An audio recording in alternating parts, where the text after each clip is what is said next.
Hi, welcome back to Coaching Sidebar. This is Ed McCarthy. Our guest today is the founder and CEO of LeadX, an organization with a mission to spark the next 100 million leaders through the use of AI-powered leadership coaching. He is also the host of LeadX Leadership Podcast, a Forbes columnist, easy for me to say. And he's a New York Times bestselling author of 9 books, including 15 Secrets Successful People Know About Time Management, and his latest, Great Leaders Have No Rules, Contrarian Leadership Principles to Transform Your Team and Your Business. The guest is Kevin Kruse. Welcome back, Kevin. Thanks, Ed. Looking forward to continuing the conversation. Well, now we're going to dive into something that, as you know, I do have some strong opinions about. We're going to talk about coaching. But I want to dive in from a perspective that you shared with me a couple of weeks back. You were so gracious.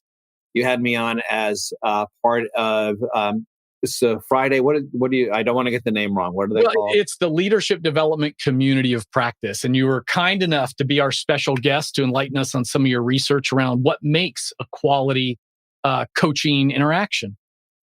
It was a great experience. A group, a community of people who are all passionate about the things that you and I are passionate about, right? Leadership, growth, coaching, and so forth.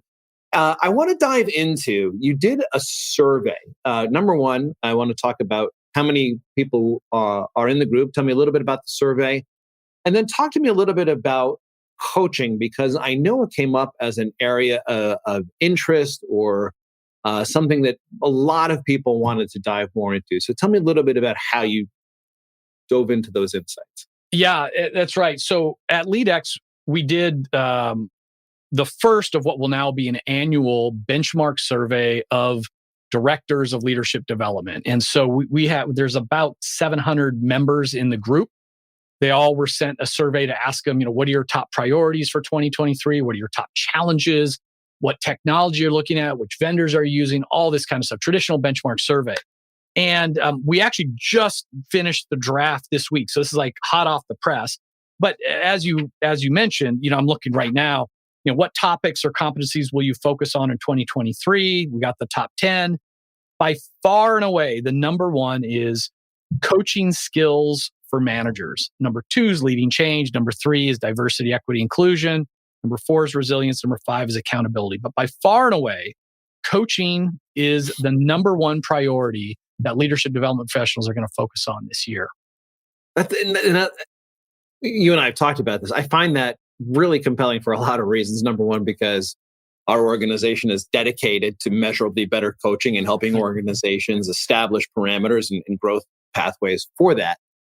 But I also find that, in this day and age, if people watch the first episode of our conversation, we talked about, you can go on to LinkedIn, the internet, ChatGPT, whatever it might be, and find so much about coaching, yet somehow organizations on a macro level and then individuals on a micro level are still struggling with, number one, just establishing what are we talking about when we're talking about coaching?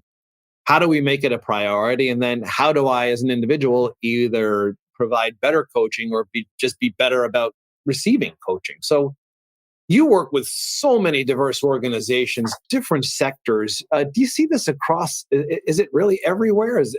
It was number one on your survey. Is that kind of what you hear anecdotally? Yeah, it is. And I was surprised because, and when I challenged the group as to why it's number one, I didn't get a good answer because, look, coaching, it's not like everybody woke up in 2023 and said, coaching's an interesting idea. Why don't we try doing some of that?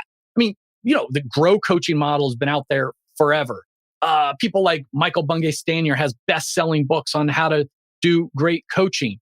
Most training, the management development programs teach coaching in the past. It's not like it's a new idea. And so if we've got all this stuff and we know, why is it still a priority now? And I think in your wind-up, it is true. There's reasons why individuals don't practice it. There's reasons why organizations aren't getting that practice to stick. And I think people just with the VUCA world we live in, all the change that's going on, there may or may not be a war for talent, but I think there's always a war for top talent. I think all the other efforts at employee engagement, we can sure survey the heck out of employee engagement, but very few people move the needle on it. I think people really are feeling that taking a coach approach is, if there's one secret to great performance, great engagement, it's that managers need to take a coach approach. There's this old idea of ask, don't tell. Ask, don't solve. Yeah. Too many of us want to be like Superman. We fly in and land and beat up the bad guy and fly Lois Lane out of trouble.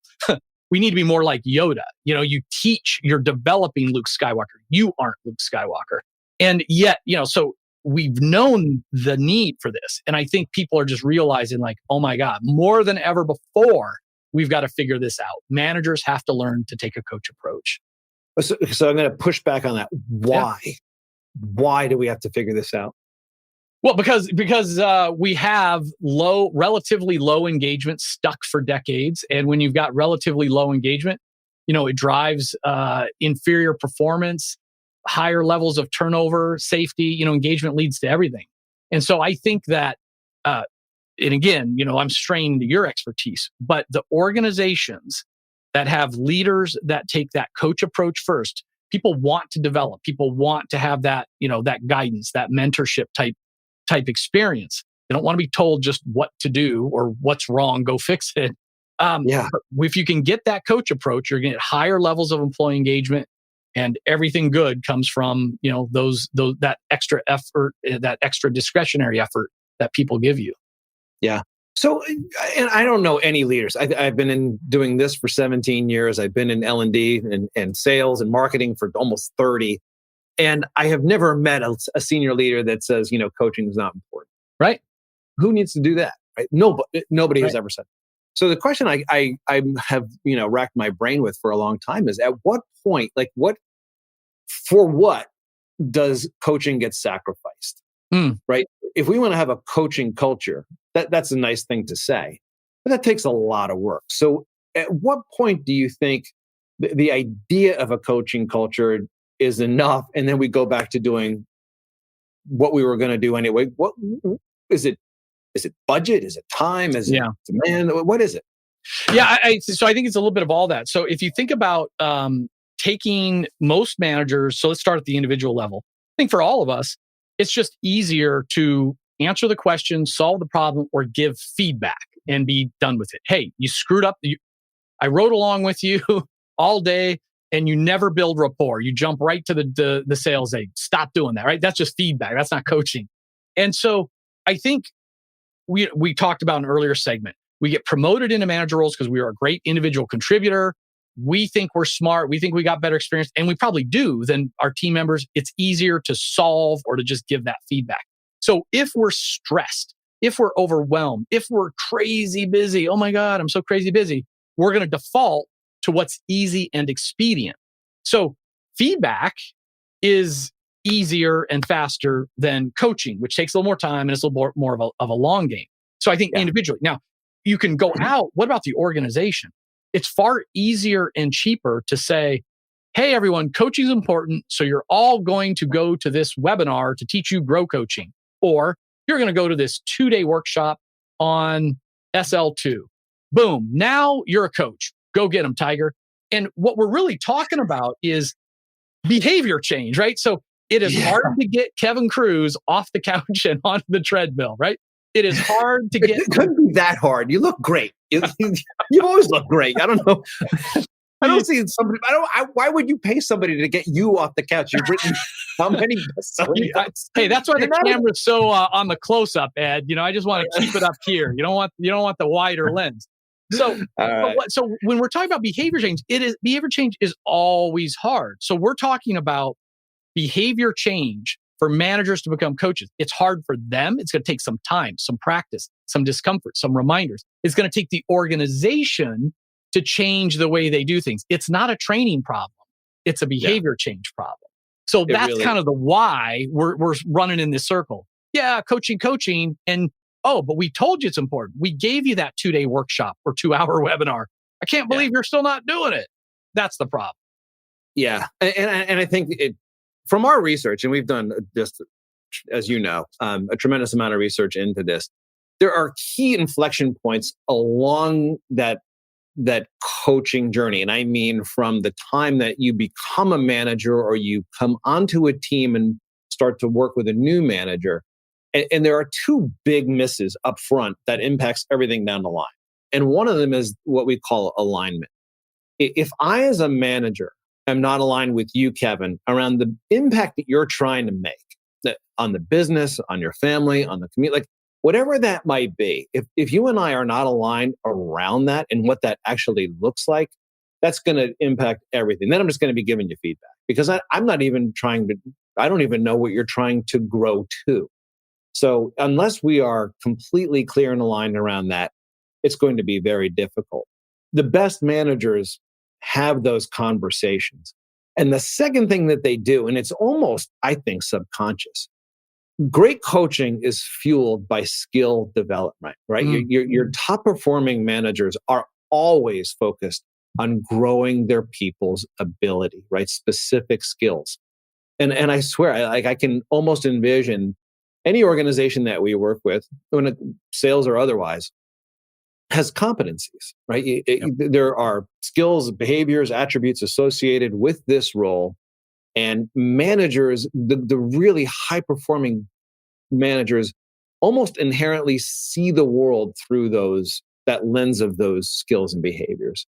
And they can translate, okay, Kevin, if this is the impact that you're really looking to make, what skills do you think you're going to have to work on? Because if your goal is just to be in President's Club, if you're on the sales team, you're going to have to grow your business by 30, 40% year over year.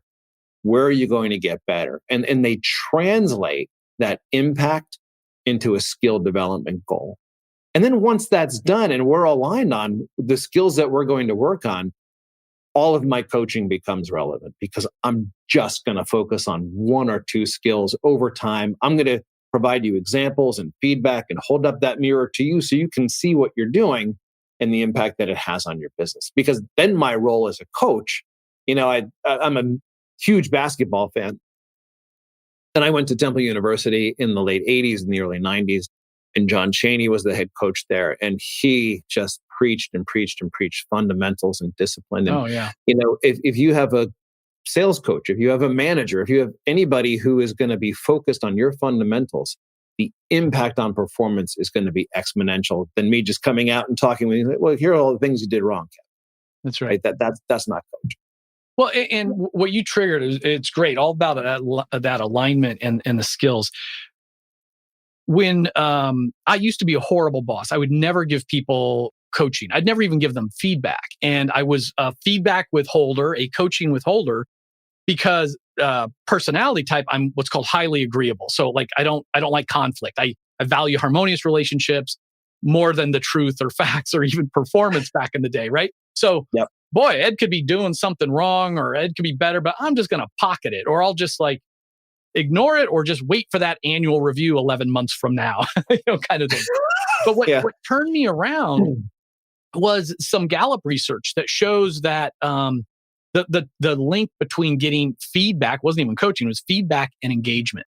And so it's like, hey, if for people who only get positive feedback from their boss, their engagement's really high. That's what you'd expect. People who got no feedback from their boss, the engagement was really low. In between was if they got negative feedback, meaning people would rather get negative feedback only than no feedback.